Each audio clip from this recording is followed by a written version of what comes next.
Hey everybody, this is D Hunter, bringing another action figure review.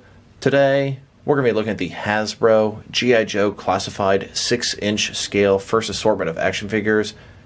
At least 4 of the 5 figures. I've had these figures for well over a month, and I was hoping to wait until I got Destro before I did this review, but I've had a really hard time tracking him down for retail. If anyone knows a website that has him, please drop me a line in the comments below. Coincidentally, Destro was the only Cobra in the first assortment, so it kind of works having this set of Joes. I was really curious about the scale and articulation of these guys, if they were going to work with my action figure collection, so we'll definitely check that out in this video. So let's take a quick look at the figures. The first one here is Roadblock. He looks like he comes with a very large gun, a knife, maybe a canteen. We'll see what that is in the video. He is the first figure in the assortment.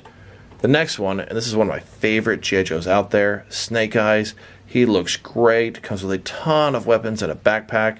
He is the second figure in the line. Next figure here, this is Duke. I believe he's the leader of the Joes. Comes with a few guns, a backpack, and he is the 4th figure in the line. And then we've got Scarlet here, the first female they've made. She comes with a few knives, a crossbow. She is the 5th figure in the line. In this video, we'll check out the accessories, height, articulation of these figures. We'll also check them out compared with some other action figure lines to see how they fit in. So with no further ado, let's open them up. Alright, now that we got these figures out of the package, here they are with all their accessories laid out, and they all come with plenty of stuff. We've got a bunch of different various guns, knives, swords, backpacks, crossbow, alternate hands, wide variety of items.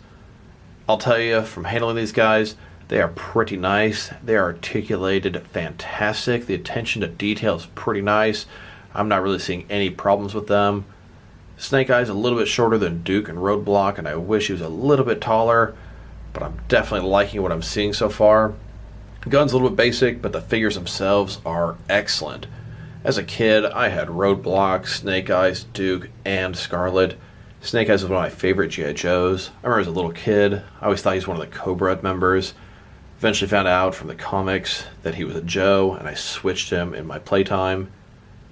Duke, not exactly the leader of the Joes. He's the field commander under either General Hawk or Flag, depending on which version or what time you're looking at. Really cool to have these guys in 6-inch form. Very much enjoying this. I wasn't sure if I was going to like them, but so far, after handling them and a few others, 2 thumbs up so far. So in this video, we're going to look at each figure individually, look at their height, articulation, and accessories. We're going to compare them with a bunch of different action figure lines to see how they fit in both scale and style-wise. So let's get to it. We'll start with the first figure, Roadblock. So here's Roadblock. He comes with a very large, oversized gun, an extra ammo magazine for that, and a knife. Now, some of the G.I. Joes came with regular looking guns, and some of them came with some outlandish, huge, exaggerated guns. That looks like what Roadblock here comes with. Before we look at the accessories, let's check out the figure. Definitely remember having a figure very similar to this as a kid. Bald head, beard looks great. He's got a vest on there, and it appears he's fully sculpted underneath. Red gloves, gray pants, 1 knee pad. Overall, I like him. His face is not bad. Tattoos on the side. Here are his accessories. He has a knife. This thing's pretty basic. It's all one color, the handle and the blade. He's got extra magazine for this giant weapon.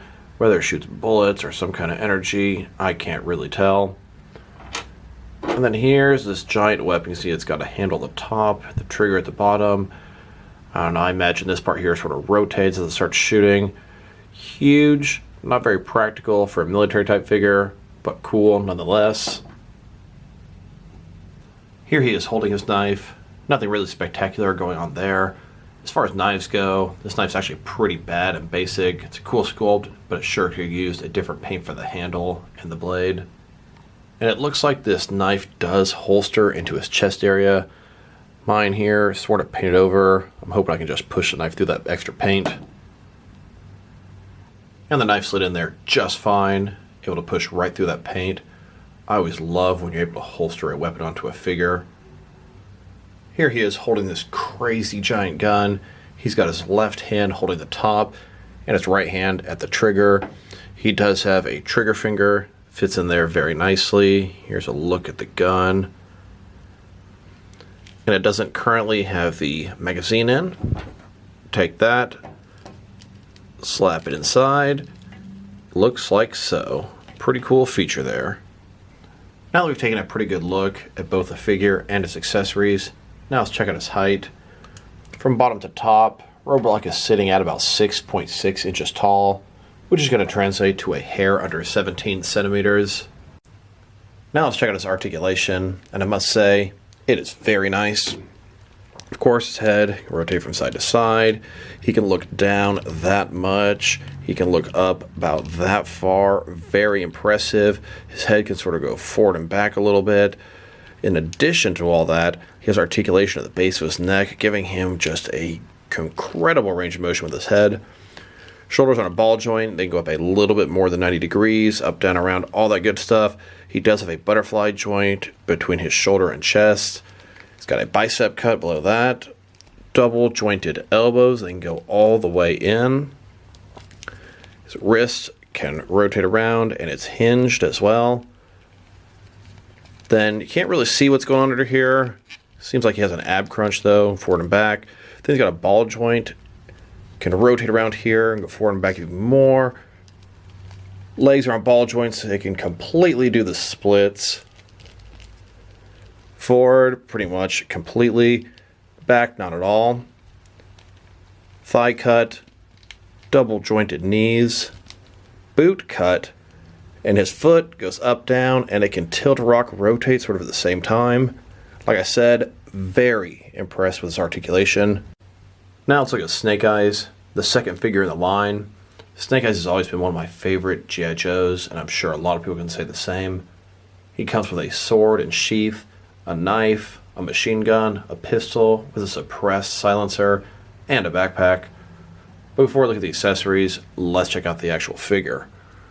So here he is, all in black, stealthy. He's got that traditional Snake Eyes visor on the front.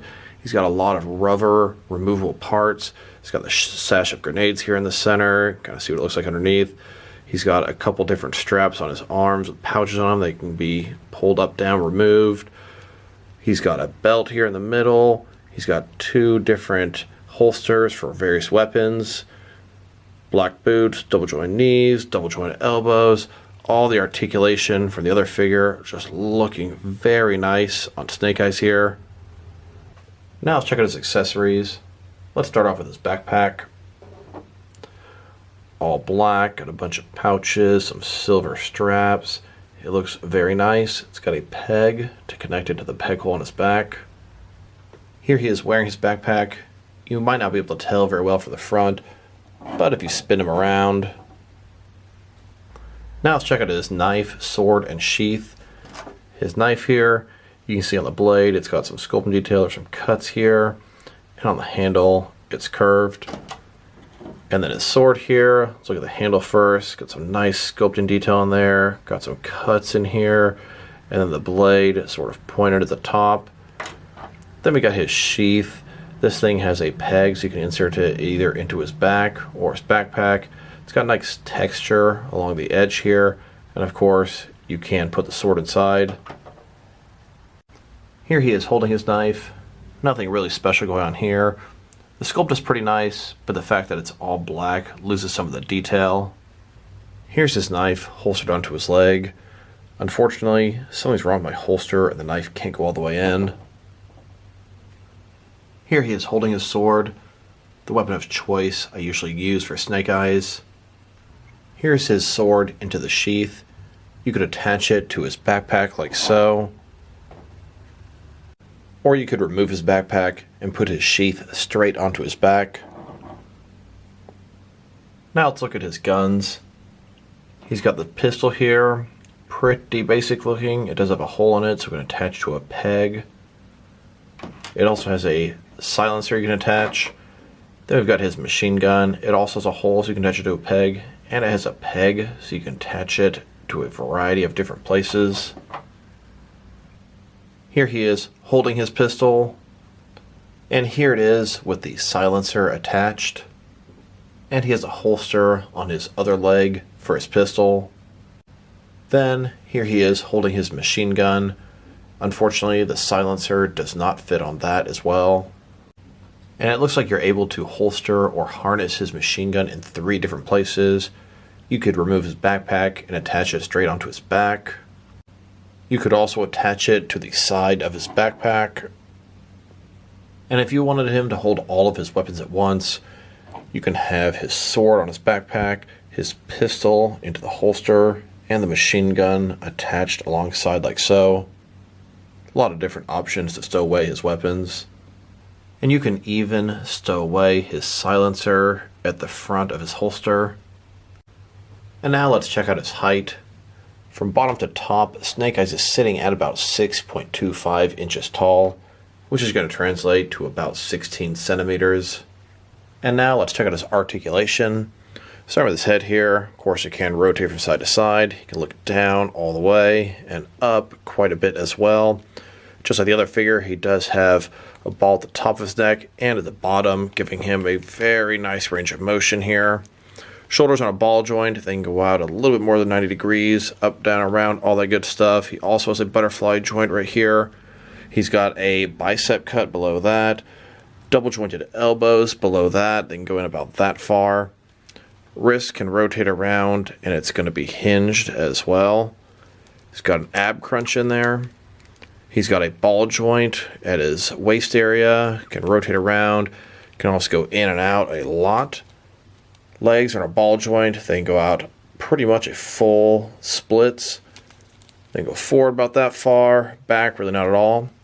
He's got a thigh cut, double jointed knees, a boot cut.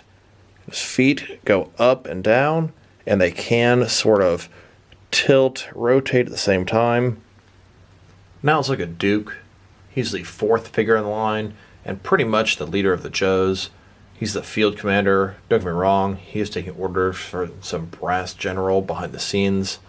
He comes with a pistol, a machine gun, what I believe is sort of a pair of binoculars, and a backpack. So let's look at the figure here. One of the first things I noticed, I really like the detail on this guy. He's got a little scar above his right eye.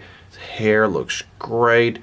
He's got a fade at the bottom, and you can see all the little hair. It just looks really, really, really well done. He's in more of a traditional military type outfit. Got the sort of brown. He's got a little bit of color to break it up. Some red on the shoulder gloves, an orange watch that has absolutely no paint detail whatsoever. He's got a little sash here, belt, holster on his hip. Overall, looking pretty nice and a little bit more traditional than some of the other G.I. Joes. Now let's check out his accessories, and let's start off with his backpack. Green, got a shovel attached, a couple of canteens, some pockets. Once again, like a lot of the other accessories, the sculpting is there, but the details could really be fleshed out with some other colors. It also has a peg that will connect to a peg hole in his back. I'm guessing these backpacks are going to be interchangeable between all the figures. Here he is wearing his backpack. Now let's check out his binoculars, or at least I believe that's what this is supposed to be. It does have a little peg on the bottom to attach to his belt. Looks like a little sight there, and he'd hold it up to his face from that end. Here he is, looking through his binoculars, looking for some cobra. And the binoculars do attach to the back of his belt here. Now let's look at his guns.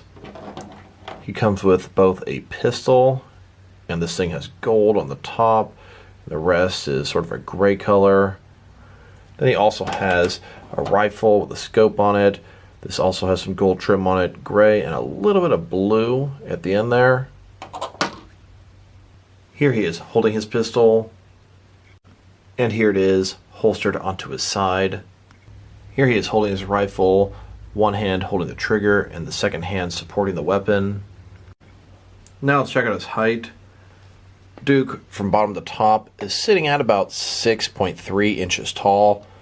Just a little bit taller than Snake Eyes. That's going to be about 16 centimeters as well. And now let's check out his articulation. Starting with his head, can rotate around, can look down quite a bit and up all the way as well. Just like the other figures, got rotation at the top and the bottom. He can do so much with his head. Arms on a ball joint, then got 90 degrees, up, down, around, all that good stuff. There is a butterfly joint inside there as well. Bicep cut, double jointed elbows, wrist can rotate, and it's hinged as well. He's got an ab crunch here, then a ball joint in his torso, the bottom, can rotate around, can do a whole lot there. Legs on ball joints, they can completely do the splits. Then go forward that much and back really not at all. He's got a thigh cut, double jointed knees, a boot cut, and then his feet can go up and down, and they can tilt and rock, rotate at the same time. Now let's check out Scarlet. This is the 5th figure in the line. She comes with 3 different knives. 2 are the same, one's a little bit different. And it looks like she's only able to holster one of those 3. She also has what appears to be sort of a pistol, but it's a base to her crossbow. Then you've got the bow and string area over here. This is the first female figure they've made. I'm curious to see how different her articulation is. So let's check her out. Starting with her head here. Hair looks good, it's parted, that bright orange, very vibrant, really pops, looks good. Got her ponytail in the back. Moving further down, she's a pretty armored look. Looks like a sheath for a knife here. She's got some arrows on her back for a crossbow. Looking pretty cool. Not exactly the most traditional version of Scarlet, but I do like her. Now let's check out her weapons, and let's start off with her knives. This one at the top, a little bit different, and these bottom 2 are pretty much the same.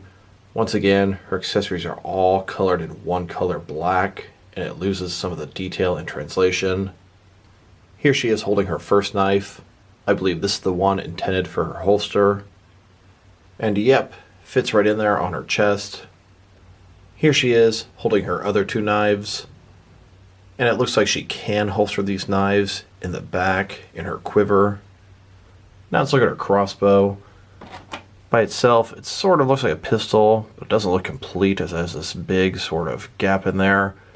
You can take this piece here, attach it to the top, and it looks pretty nice. Here she is holding her crossbow. Now let's check out her height. Scarlet here is sitting at about 5.9 or 6 inches tall, which is going to be about 15 centimeters. Now let's check out her articulation. Start with her head here, can rotate from side to side. She can look down all the way and up all the way as well.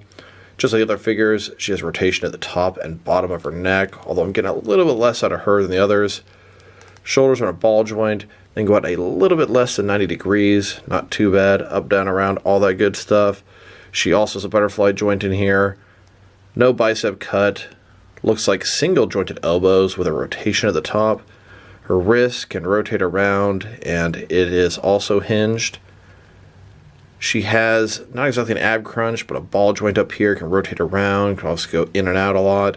Another ball joint below that, and her torso can move a whole lot. Legs on ball joints, they can go out about this far, not quite the splits. Forward, about that far. Back, not at all. She's got a thigh cut. Double jointed knees, and go back that far. She's got a boot cut. Feet go up, down, and they can tilt and rock like the others. Here they are, riding in an old Plan B Toys military Jeep. This Jeep is just a little bit too small for these figures, but if you get the legs in there just right, it looks great. This is a traditional military looking Jeep. This looks like something they might have made for G.I. Joes back in the day. I'm really happy to have this thing, and this is going to go to some great use for my Joes. Let's go ahead and take a closer look at that. Let's get Snake Eyes out of here. You can just sort of see, here's the front, a little star, they can kind of fit in there. See their knees up a little bit too much. Roadblock kind of sitting up in the back. But you know what? It is excellent. And I actually have 3 of these Jeeps, so you know what? Bring on the Joes. Next, let's check them out compared with some other action figures, starting off with the other G.I. Joe figures I've gotten to this point. Here they are next to all the other G.I. Joe figures that I have so far. I must say, Gung Ho is huge and I love it. I'm probably going to get a second one of him to try to customize into a NECA Predator Blaine figure. So far, I've also got a Cobra Trooper, Beachhead, the Target Roadblock, and Prophet Deathstroke on the way. Really want to find an original Destro, Baroness, and 2 more Cobra Troopers. If anyone knows where they are out there, drop me a line. Here they are, next to several other figures I thought might make some good background Joes. We've got a couple Fortnite figures from Jazzwares on the left. On the right, we've got a Marvel Legends Captain America, and we've got 2 Mattel Multiverse Suicide Squad Rick Flag figures. Next, let's check them out compared with some other action figures from different various companies to see how they fit in both scale and style-wise, in case you want to know which lines you can mix them with. Here they are, next to some Jazzwares Fortnite figures. And here they are, next to some SH Figure Arts action figures.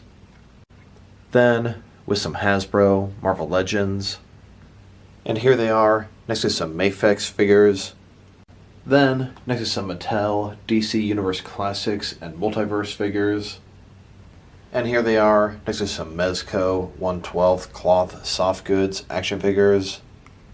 Now, next to some Mattel wrestling figures. And here, next to some NECA figures. Then, next to some DC Direct and DC Collectibles figures. And here they are, next to some McFarlane toys.